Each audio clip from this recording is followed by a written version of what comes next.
భూ సమస్యలు పరిష్కరించేందుకే రెవెన్యూ సదస్సులు ఏర్పాటు చేశామని గూడూరు ఎమ్మెల్యే పాసిన సునీల్ కుమార్ అన్నారు. ఆయన రెవెన్యూ సదస్సుకు హాజరయ్యారు. ఈ సందర్భంగా పలు సమస్యలు ఆయన దృష్టికి తీసుకువచ్చారు రైతులు. ఆయన పలు సమస్యలపై స్పందించారు. రెవెన్యూ అధికారులకు ఆదేశాలు ఇచ్చారు. రెవెన్యూలో అన్యాక్రాంతమైన భూములను వెలికి తీయాలని ఆయన కోరారు. ముఖ్యంగా కేశవరం అంటే దాదాపు 341 ఎకరా వేరే వాళ్ళ ఆక్యుపేషన్ లో ఉంది. అంటే పేరు మీది, ఆక్యుపేషన్ మాత్రం వేరే వాళ్ళది. మొత్తం లిస్ట్ తెప్పించామన్నా. ఇప్పుడు చాలా వేరే ప్రోగ్రామ్ చేసే ఇట్లా ఆ 341 ఎకరాలన్నీ కూడా మా సబ్ కలెక్టర్ గారికి సబ్మిట్ చేస్తాను, ఎంఆర్ఓ గారికి తీసుకొస్తాను. దయచేసి వాళ్ళే న్యాయం చేయాలి. ఈరోజు నేను వచ్చింది అందుకని, ఈ కార్యక్రమాలు అందుకని, ఎందుకంటే కొన్ని సంవత్సరాల తరబడి పేదవాడు మోసపోతున్నాడు. మీ భూముల్ని పేరుకి మీ భూములు, కానీ అక్కడ అనుభవించేది వేరే వాళ్ళు. ఇంకో విషయం అయితే ఎస్టీ సంబంధించినటువంటి పొలాలు ఇవన్నీ బ్యాంకులో తాకట్టు పెట్టున్నారు. ఎస్టీకి తెలియదు వాళ్ళ పొలాలు బ్యాంకులో ఉన్నాయని. దాన్ని అప్పు తీసుకొని తినేసేది వేరే వాళ్ళు. అది ఎవరు వాళ్ళ వీళ్ళని చెప్పాల్సిన అవసరం లేదు. ఈ గ్రామంలో అందరికీ తెలుసు, ఈ మండలంలో అందరికీ తెలుసు, ఈ గూడూరు నియోజకవర్గంలో అందరికీ తెలుసు. పేరు అనవసరం.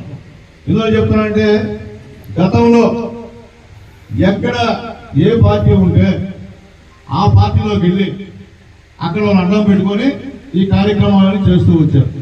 కానీ నేను చెప్పేది అంటే ఇక జరగదు, ఇక దృష్టిలో పెడుతున్నాం. దాంట్లో డౌట్ ఇవ్వలేదు, ఒప్పుకునే సమస్య లేదు. నేను ఎమ్మెల్యే ఉన్నంతకాలం ఇక్కడ పనులకు ఒప్పుకునే సమస్య లేదు.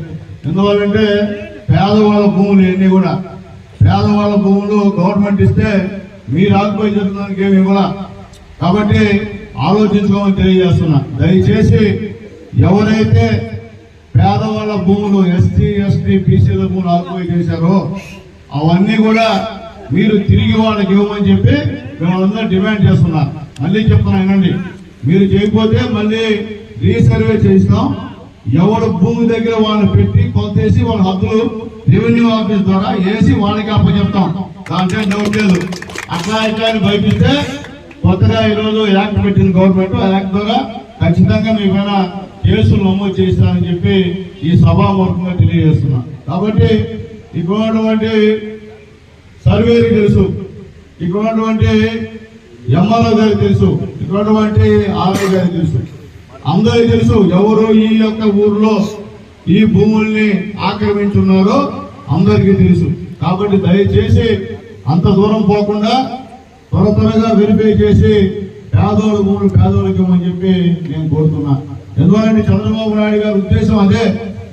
గత 5 సంవత్సరాల్లో అంతకుముందు ఎవరైతే పేదవాళ్ళ భూములు అన్యాయంగా ఆక్యుపై చేశారో, ఆక్రమించారో అవన్నీ కూడా పేదవాళ్ళకి ఇవ్వాలనే లక్ష్యంతోనే ఈ రోజు ఈ రెవెన్యూ సదస్సులు పెట్టారు.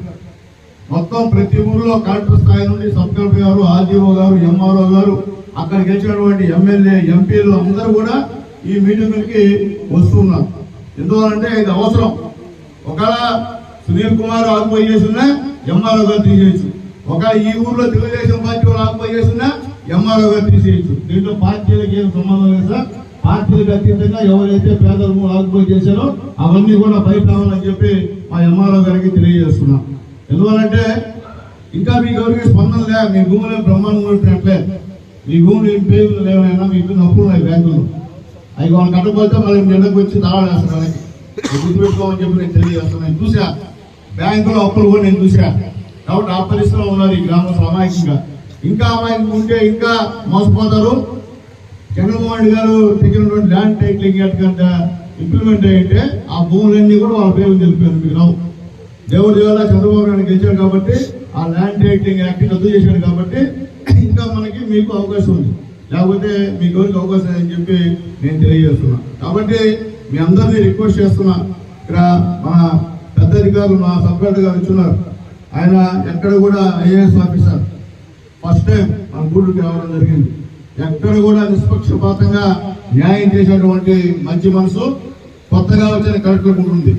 అంతేగాని సీనియర్లు అయితే కొద్దిగా ఆలోచిస్తారు. కానీ సబ్ కలెక్టర్గా వచ్చిన తర్వాత ఎక్కడ అసలు పేదలకు సహాయం చేయాలని మంచి ఆలోచన కొత్తగా వచ్చినటువంటి మా సబ్ కలెక్టర్ గారికి ఉంటుందని గట్టి నమ్మకం నాకుంది. అందుకని ఆల్రెడీ సబ్ కలెక్టర్ గారు కూడా చెప్పారు, సార్ ఆ ఊర్లో ఖచ్చితంగా మీరు రావాలా, అవసరమైతే కలెక్టర్ గారు కలవండి, అలాగే అక్కడ ఉన్నటువంటి వాస్తవాలు ప్రజలకు తెలియజేసిన బాధ్యత మందని చెప్పి మేము చెప్పాం.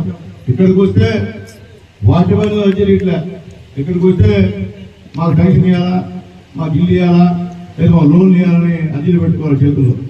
లోన్లు పెన్షన్లు ఇస్తే గవర్నమెంట్ ఇస్తుందా అయిపోయిన పోదు మీకు, కానీ మీ పొలాల్ని మీకు ఇవ్వాల్సిన బాధ్యత మా పైన ఉంది. కాబట్టి అటువంటి మీ పొలాలు ఎవరైతే ఆక్యుపై చేశారో అవన్నీ కూడా ఇక్కడ సబ్ కలెక్టర్ గారు ఉంటారు, నేను ఉంటాను. మీరు అందరూ అర్జీలు ఇస్తే ఖచ్చితంగా దాన్ని త్వరగా వెరిఫై చేయించి న్యాయం చేస్తామని చెప్పి మీ అందరూ కూడా రిక్వెస్ట్ చేస్తున్నాం.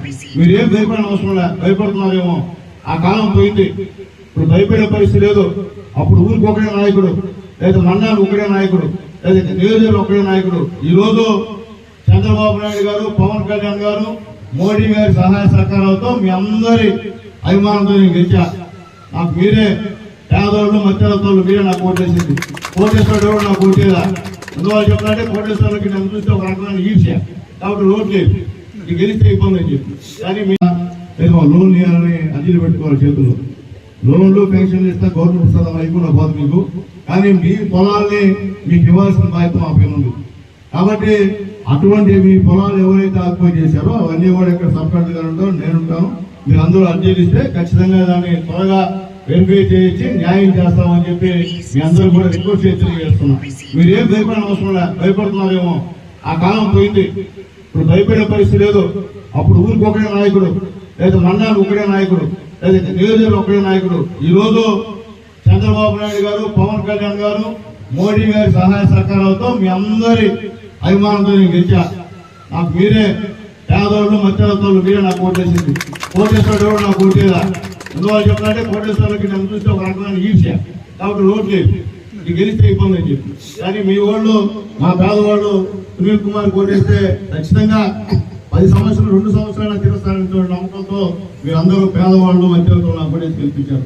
అందుకనే ధైర్యంగా ఏ డ్యాన్స్ మీద అదే మనం చెప్తాం. చాలా మంది ఉంటారు, మా తనవాకయ్య మీరు మళ్ళీ ఓడిస్తారంటే ఏ ఇబ్బంది, ఓడిపోయిన ఇబ్బంది బయట తింటే బతా, అంతేగాని ఒకటి తగ్గి కలిగి వాడికి బతకడం అవసరం లేదు. నా పేదవాళ్ళు తింటే గమ్ముంటా, నా పేదవాళ్ళు కొట్టే గమ్ముంటా, ఓటేస్తాడు కానీ ఒక మాట కానీ రోజు తీస్తానని చెప్పి మళ్ళీ నేను తెలియజేస్తున్నాను. ఎందుకంటే ఇక్కడ ఈ నియోజకవర్గంలో గతం నుంచి కూడా తెలుగుదేశం పార్టీలో ఉండి చిలికా వ్యాపారంలో కోర్టు గడిచి మళ్ళీ తెలుగుదేశం పార్టీ అభ్యర్థులు ఓడించేందుకు ప్రయత్నించిన వాళ్ళు ఎక్కువ మంది ఉన్నారు. ఇక్కడ మన డబ్బులు తీసుకొని వాళ్ళు పెట్టుకొని, కానీ ఆటలు చలవని చెప్పి మేము తెలియజేస్తున్నాం.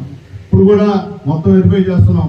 ఎవరిని వదిలే సమస్య తెలుగుదేశం పార్టీ గవర్నమెంట్ లో ఖచ్చితంగా పేదవాళ్ళని ఇబ్బంది పెట్టే వాళ్ళు ఎవరిని కూడా వదిలే సమస్య అని చెప్పి నేను తెలియజేస్తూ, అలాగే త్వరలో ఖచ్చితంగా మీకు హౌసింగ్ కానివ్వండి, పెన్షన్ కానివ్వండి, అవన్నీ కూడా వచ్చేటువంటి కార్యక్రమం కూడా ఉంది. మీరు ఎంజీఓని, ఎంఆర్ఓ గారిని సంప్రదించారు, లోపల ఉంటే మా నాయకులతో కూడా మీరు మాట్లాడమని తెలియజేస్తూ, అట్లాగే ఇక్కడ కూడా తెలుగుదేశం పార్టీ నాయకులు కూడా రిక్వెస్ట్ చేస్తున్నారు. మీరు కూడా ఆకుపై చూసిన మాత్రం మీరు కూడా దయచేసి పేదవాళ్ళకి చేసేది, అంతేగా మీరు ఎదురు పెట్టుకోవాలని చెప్పి రిక్వెస్ట్ చేస్తున్నారు. పెట్టుకుంటే మీ ఇష్టం, ఇంకా మీరు ఇబ్బంది అవుతారు, మీకు వాళ్ళ తేడాల మీ మీద కేసులు బుక్ చేయాల్సి వస్తుంది సబ్ కలెక్టర్ గారు చెప్పి. కాబట్టి దయచేసి పేదవాళ్ళకి సహాయం చేయండి. చాలా మంది భూమి నిరుపేదలు ఉన్నారు, వాళ్ళకి ఇస్తే మీకు పుణ్యం. మీకు 2-3 ఎకరాలు చాలు, మీకు ఒక్కరికి 50 ఎకరాలు 40 ఎకరాలు మీ భూమి ఇది, మీ తాతల భూమి, మీ తాతలు సంపాదించే ఇబ్బందిగా, మీ తాతలు సంపాదించుకున్న పేదవాళ్ళని కొట్టి మనం సంపాదించుకోవడం అనేది మంచి పద్ధతి కాదని చెప్పి నేను తెలియజేస్తూ